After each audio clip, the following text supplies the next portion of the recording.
I didn't know dignity could shatter so quietly until my son asked me to take my plate into the kitchen. The sentence floated in the air between us, like smoke that didn't know where to settle. Christmas music was playing low in the living room, some old Motown tune about love and home, and the smell of baked ham and brown sugar yams wrapped itself around my chest. My hands were still damp from washing them at the sink. I remember because I kept rubbing my palms together like I could warm myself through the confusion. "Ma," he said again, softer this time, eyes not quite meeting mine. "It's just for today. We've got important guests." Important guests. That was the moment I realized something in my life had shifted without asking my permission. The dining table was already set, my grandmother's china laid out neat and proud, gold trim catching the glow from the chandelier. Candles flickered, throwing long shadows across the walls. I had polished that table for years, even after my husband passed, even after my knees started aching in the cold. That table had held birthdays, arguments, prayer circles, and tears. It had held us.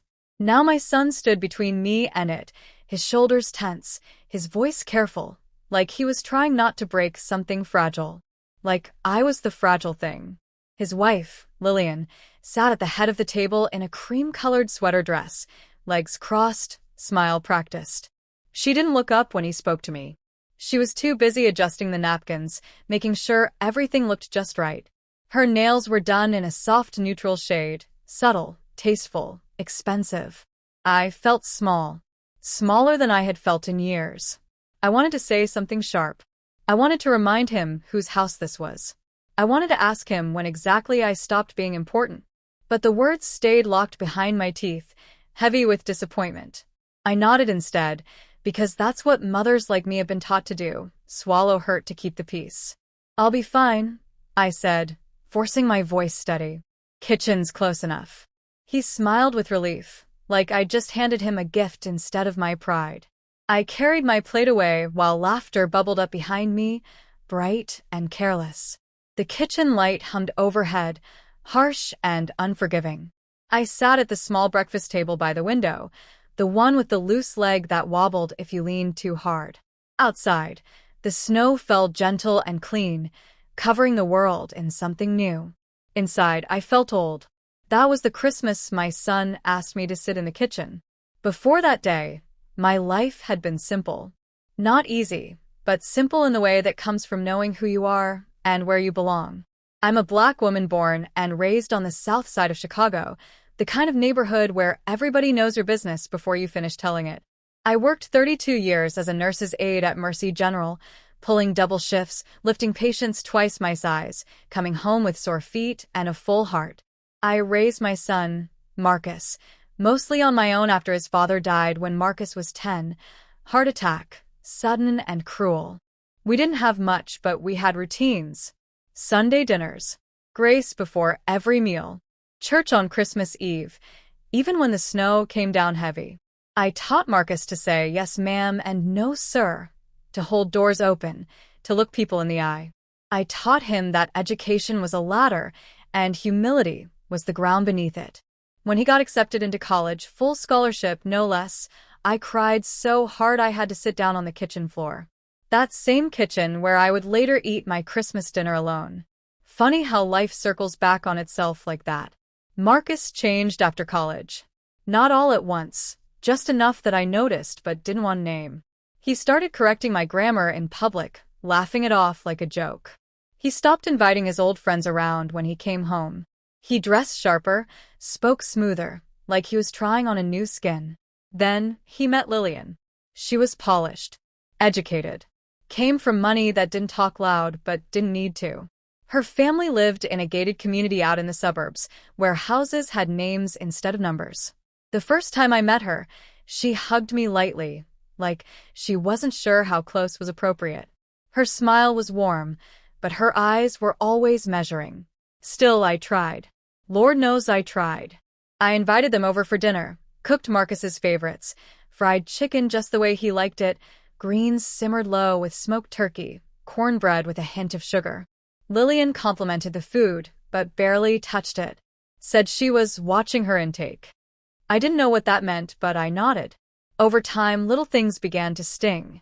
Lillian rearranged my living room furniture without asking, saying it opened up the space. She replaced my curtains with neutral ones because mine were too busy. Marcus laughed along, told me to relax, said she had a good eye. I told myself it was nothing. I told myself love requires adjustment. But Christmas felt different. That year, they insisted on hosting. Said it would be easier with all their friends in town, colleagues from Marcus's firm, Lillian's family flying in from out of state. I hesitated. Hosting Christmas had always been my role. But Marcus sounded so excited, so proud. "Let us do it this time, Ma," he said. "You deserve to rest." I believed him. I brought my grandmother's china over the day before, wrapped carefully in newspaper. Lillian thanked me, but I noticed she hesitated before using it, like it carried something heavy she didn't want on her table. Still, I showed up early Christmas morning with a pie in my hands and hope in my chest. By dinner time, I understood exactly where I stood. Sitting in that kitchen, listening to forks clink against plates and conversations float through the doorway, I realized this wasn't just about seating. It was about being hidden, about being inconvenient, about being a reminder of something my son was trying to outgrow. I took a bite of my food. It tasted fine, but not like Christmas. And as I sat there alone, I began to wonder when silence became my habit and whether dignity would finally demand its voice. The kitchen clock ticked louder than it ever had before. Each second landed heavy in my ears, like it was counting something down, my patience, my pride, maybe the years I'd spent pretending not to notice what had been slowly slipping away from me. I ate slowly, not because I wanted to savor the food, but because I didn't want to give anyone the satisfaction of seeing me rush. I folded my napkin neatly when I was done, placed it on the plate the way my mother taught me, and sat there a while longer. I told myself I was resting. Truth was, I didn't know where else to go. From the dining room, I could hear laughter, bright, easy laughter that rose and fell like music. Marcus's voice stood out now and then, confident, polished, carrying a tone I didn't recognize. He was performing, hosting, being someone else. At one point, I heard Lillian say, "Oh, we love traditions.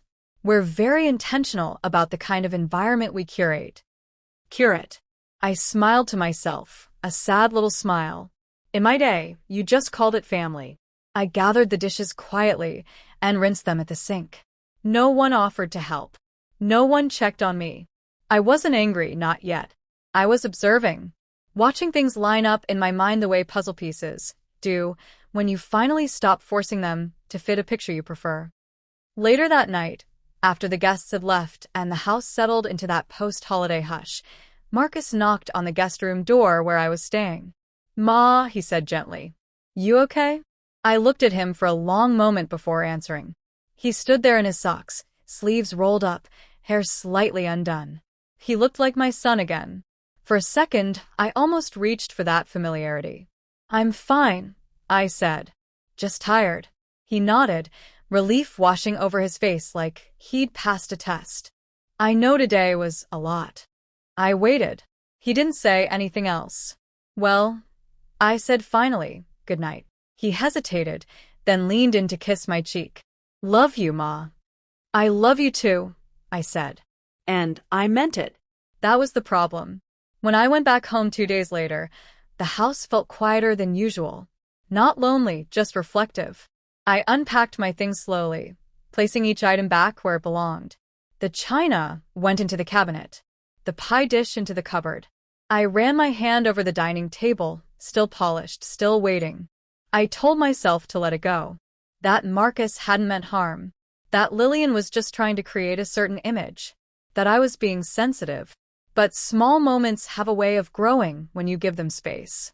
The next few weeks passed with polite phone calls and surface-level conversations. Marcus checked in, asked if I needed anything. I told him no. I didn't mention Christmas. He didn't either. Then, in early February, Lillian called me. Her voice was bright, professional, like she was scheduling a meeting instead of talking to her husband's mother. "I wanted to run something by you," she said. "Marcus and I are planning a small spring gathering. Nothing big. Just some friends and family. That sounds nice, I said. Well, she continued, we were thinking of making it a more streamlined event. So we'll handle catering and setup. We won't need your help this time.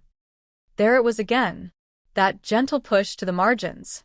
I see, I said. Let me know if you need anything. Oh, of course, she replied quickly. We'll keep you posted. After we hung up, I sat on the couch and stared at the wall for a long time. I thought about all the times I had stepped back without being asked. All the times I had accepted less to avoid conflict. I wondered when accommodation had turned into erasure. The first real crack came a week later. I ran into one of Marcus's old friends, Terrence, at the grocery store. We chatted near the produce section, catching up the way people do when they share history. Marcus is doing real well, Terrence said. I see him online all the time. That new house is something else. Yes, I said. They've worked hard. Terrence hesitated, then laughed awkwardly. Yeah. I almost didn't recognize him at the holiday party. My heart skipped. Holiday party? Yeah, he said.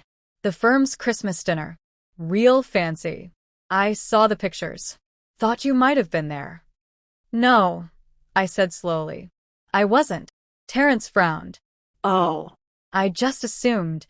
He trailed off, sensing something he hadn't meant to stir. We said our goodbyes soon after, but his words followed me all the way home. That night, I sat at my dining table alone and thought about the patterns. Christmas at Marcus's house, me in the kitchen. Work party, me not invited. Spring gathering, my help not needed. It wasn't one moment. It was a collection. And suddenly, I wasn't just hurt. I was curious. I started paying attention in ways I hadn't before. Listening more carefully. Noting the pauses in conversations. The way Marcus's tone shifted when Lillian was around. The way he avoided certain topics, certain memories. The final straw came in March, on a quiet Sunday afternoon. Marcus stopped by unexpectedly. No Lillian. No announcement. Ma, he said, sitting at the table. We need to talk about something. I felt it then, that tightening in my chest that comes when a truth is about to step into the light. He cleared his throat. Lillian thinks it might be better if we create some boundaries. You know, moving forward. Boundaries, I repeated. She feels like sometimes you remind people of a past we're trying to move beyond. I stared at him. What past is that? He didn't answer right away. His eyes dropped to the table, tracing invisible lines in the wood I had polished for decades. The struggle, he said finally. The image. That was the moment the kitchen chair, the quiet dinners, the careful exclusions all made sense. And that was when I realized this wasn't just about Christmas. It was about shame. The struggle. The words sat between us like something rotten that had been dragged into the light. I felt my mouth go dry, my tongue heavy, as if my body was bracing itself before my heart could catch up. What struggle, Marcus? I asked quietly. He sighed, rubbing his palms together the way he used to when he was nervous as a boy. Ma, you know what I mean. Where we came from. How we grew up. I leaned back in my chair and folded my hands in my lap. I didn't want them shaking where he could see. You mean the life that fed you, clothed you, put you through school. He flinched. That's not what I'm saying. That's exactly what you're saying, I replied. My voice was calm, but something in it had hardened. You're saying my life embarrasses you. No, he said quickly. Not you. Just the narrative. The narrative. I let out a slow breath. And whose narrative is that? He hesitated, and in that pause, I heard Lillian's voice loud and clear, careful, measured, wrapped in concern that didn't include me. She thinks, he said finally, that certain settings require a certain presentation. I nodded. So that's why I was asked to eat in the kitchen. His head snapped up. She didn't mean it like that. But it happened like that, I said. Silence filled the room, thick and heavy. The clock on the wall ticked, each second marking the space where honesty should have lived long ago. I didn't raise you to be ashamed, I said softly. I raised you to be grateful. I am grateful, he insisted. You just don't understand the world I'm in now. I stood up then. Not because I was angry, but because sitting felt like shrinking. No, Marcus, I said. I understand it very well. I've spent my whole life watching black folks learn how to bend just enough to survive rooms that weren't built for us. What I don't understand is why you think bending means erasing. His eyes glistened, but he didn't speak. You're my son, I continued. But I will not make myself small so you can feel big. That was the first time I saw something shift in him. Not resolve, not clarity, but fear. Fear of losing something he hadn't realized was already slipping. He left soon after, promising to talk again. I watched his car pull away from the window, the same way I used to when he was a teenager sneaking out too late. Only this time I didn't call him back. That night, I didn't sleep much. I replayed the conversation in my mind, picking apart each word, each pause. I thought about Lillian, about the way she spoke of intentional spaces and curated environments. About how careful she was to never raise her voice, to never be outright cruel. She didn't need to be. Subtlety was her weapon. The next few weeks were quiet. Too quiet. Marcus stopped calling as often. When he did, the conversations were short, guarded. I could feel him choosing his words, filtering himself. Then, one afternoon, I got a call from my cousin Denise. "Girl," she said, skipping any greeting. "Why didn't you tell me Marcus and his wife are moving?" I froze. Moving where? Out of state. Some executive position Marcus got offered. Lillian posted about it. Big announcement. My heart sank. He didn't mention anything to me. "Well," Denise said carefully, "I figured you knew." I thanked her and hung up, my hands trembling. I went straight to my computer and pulled up Lillian's social media page. There it was, photos of champagne glasses, smiling selfies, captions about new beginnings and stepping into our next chapter. No mention of family. No mention of me. That evening, Marcus finally called. "Ma," he said. "I wanted to tell you myself." "When?" I asked. "Soon." I closed my eyes. "You were planning to move across the country without telling me." "It's not like that," he said quickly. "We just didn't want to get ahead of ourselves." I laughed then, a short, bitter sound that surprised even me. "You didn't want to get ahead of yourselves," I repeated. "But you got ahead of me just fine." He was quiet. "Marcus," I said, my voice steady now, grounded in something new. "Do you know what hurts the most?" "What?" "That you didn't think I deserved honesty." Another pause. Then, Lillian thought it would be better if we waited. There it was. The truth, finally unmasked. I didn't argue. I didn't raise my voice. I simply said, "I need some time." After we hung up, I sat at the table and stared at the same spot where my son had once done homework, where he had once cried over a broken heart, where he had once promised to always take care of me. I realized then that I had been mourning something long before Christmas. The kitchen chair had just given it a shape. The betrayal wasn't loud.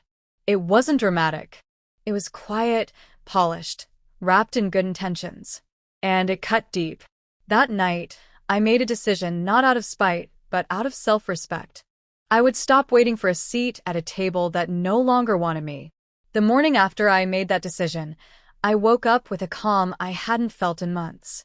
Not happiness, just clarity. The kind that comes when you finally stop arguing with reality and accept it for what it is. I brewed a cup of coffee and sat by the window, watching the neighborhood come to life. Mrs. Jenkins across the street was already sweeping her porch, bundled in her robe. A school bus hissed to a stop down the block. Life moved forward, whether hearts were breaking or not. I realized something then. I had spent so much time protecting Marcus from discomfort that I had taught him I could be moved out of the way. That was on me. So I decided to do something different, not loud, not confrontational, but firm. I decided to reclaim myself. The first thing I did was stop reaching out. No check-in calls. No just thinking about you texts. When Marcus called, I answered politely, warmly even, but I didn't chase the conversation. I didn't fill the silences. I let him feel them. At first, he didn't notice. He talked about work, about the move, about how busy things were. I listened, asked neutral questions, never offered opinions unless he asked. I could tell it unsettled him, that absence of my usual reassurance. Then came Easter. They invited me to brunch at a restaurant downtown. Lillian chose the place, trendy, minimalist, all white walls and tiny portions. When I arrived, she hugged me quickly and complimented my outfit in that careful way of hers. "You look nice," she said. Very classic. We sat at a long table with her parents, her sister, and a few friends. I noticed where they placed me, at the end, near the kitchen door. Not in the kitchen this time, but close enough to feel the echo. During the meal, conversation flowed around me like I wasn't there. They talked about travel plans, investments, new developments. When I spoke, people smiled politely and turned back to their plates. At one point, Lillian's mother leaned over and said, "So, what do you do?" I paused. "I'm retired now. I was a nurse's aide for over 30 years. "Oh," she said, nodding. "That's honorable." The word landed like a pat on the head. I smiled anyway. "It paid for college," I said, looking straight at Marcus. His fork froze midair. After brunch, as we stood outside waiting for our cars, Lillian pulled me aside. "I hope you didn't feel uncomfortable," she said, her voice low. "We just run in different circles." I met her eyes fully for the first time. "Circles are funny things," I said. "They have a way of coming back around." Her smile tightened. "I'm sure you mean well." "I always do," I replied. That night, I wrote a letter. Not an angry one. Not a pleading one. Just an honest one. I told Marcus about the kitchen chair, not just the moment, but what it represented. I told him how it felt to be hidden, managed, edited out of his life. I told him I was proud of him, truly. But that pride didn't require me to disappear. I didn't accuse Lillian. I didn't insult her. I spoke only of my experience, my boundaries, my worth. I ended the letter with one sentence. "I will always be your mother, but I will no longer accept being treated as an inconvenience."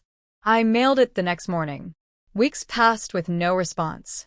Then one evening, Marcus showed up at my door unannounced. He looked tired, older somehow. "Ma," he said, "can we talk?" We sat at the dining table, the same one he had been so eager to distance himself from. I poured us both tea. He watched my hands like he was remembering something. "I read your letter," he said. "And?" I asked. "I didn't realize how far things had gone," he admitted. "I thought I was protecting you from feeling out of place." I met his gaze. "By putting me in the kitchen." He winced. "That was wrong." "Yes," I said. "It was." He took a deep breath. "Lillian doesn't see things the way you do. She's not used to mothers like me," I finished. "I know. She's worried about perception," he said. "About how things look." I nodded slowly. "And I'm worried about how things feel." Silence settled between us, heavy but necessary. "She's not a bad person," he said finally. "I never said she was," I replied. "But good intentions don't erase harm." He looked down at his hands. "What do you want, Ma?"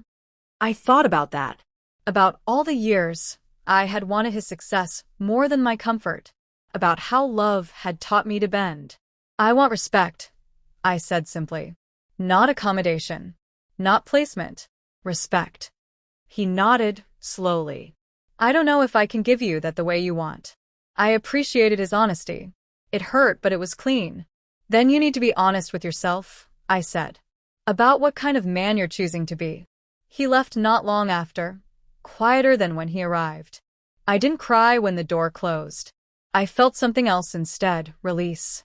Because for the first time, I had said everything I needed to say. And whatever happened next would not be built on my silence.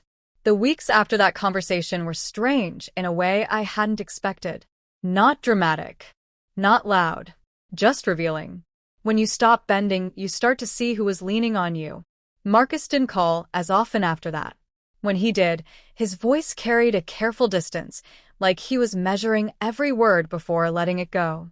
Lillian didn't call at all. Not once. No apology. No explanation. Just absence. And that absence spoke louder than anything else. Spring turned into early summer. Trees filled out. Lawns got greener. I joined a morning walking group at the community center, women my age, all of us carrying stories in our shoulders and laughter in our steps. We talked about grandkids, aching knees, old loves, and new freedoms. For the first time in a long while, I felt seen without having to explain myself. Then the invitation came. Not from Marcus, but from the church. They were honoring longtime community workers during Juneteenth weekend. Someone had nominated me for my years of service at Mercy General and my volunteer work with the Youth Health Outreach Program. I hadn't even known I was being considered. The ceremony was modest but full. Folding chairs, potluck dishes, children running between legs. When they called my name, the applause rose warm and steady. I walked to the front, my heart thumping, my hands shaking just a little. They spoke about dedication, about sacrifice, about quiet strength. I looked out over the room and felt something settle in my chest. Afterward, people hugged me, thanked me, shared memories. I went home tired but full. Marcus found out about it through social media. He called that night. "Why didn't you tell me?" he asked. "I didn't think you were interested," I said gently. "That's not fair." I paused. "Isn't it?" He was quiet. Lillian saw the pictures. I waited. "She said it made her uncomfortable," he added. "The attention." I closed my eyes. "Marcus, this is my life. I will not make myself smaller to manage someone else's comfort." "She feels like you're trying to make a statement." "I am," I said. "Just not the one she thinks." A week later, the public consequence arrived. Quiet but undeniable. Marcus's firm hosted a family networking gala. Spouses, parents, mentors. It was the kind of event where lineage and image mattered. Invitations were extended carefully. This time, I received one. Marcus called to explain. "It would mean a lot if you came." I agreed. When I arrived, dressed in a simple navy dress and pearls my mother left me, heads turned, not because I was flashy, but because I carried myself with ease. I didn't cling to Marcus. I spoke when spoken to. I listened more than I talked. And when someone asked who I was, Marcus answered clearly, proudly. "This is my mother." Not an explanation. Not a qualifier. Just the truth. Lillian stood beside him, smiling tightly. She didn't interrupt. Throughout the evening, people approached me, colleagues who remembered their own mothers, mentors who valued resilience over polish. I told my story plainly. I didn't embellish. I didn't apologize. By the end of the night, Marcus looked shaken, not embarrassed, but thoughtful, like he had just seen something from a different angle. Later, outside under the city lights, he said, "I didn't realize how much you command a room." I smiled. I always have. Lillian didn't speak much on the drive home. The shift didn't fix everything, but it changed the balance. People saw me. Not because I demanded it, but because I stopped hiding. And Marcus? He began to reckon with the cost of the life he was building. That summer, they moved out of state. We hugged goodbye at the airport. Lillian was polite, reserved. Marcus held me longer. "I'm still figuring things out," he whispered. "I know," I said. "Just don't lose yourself trying to belong somewhere that requires your disappearance." He nodded. As I watched them walk away, I felt sadness, but not regret. Because dignity, once reclaimed, doesn't ask permission to stay. After they moved, the quiet settled differently in my house. It wasn't heavy like before. It was spacious. The kind of quiet that lets you hear your own thoughts without interruption. I learned how to live inside it without feeling abandoned by it.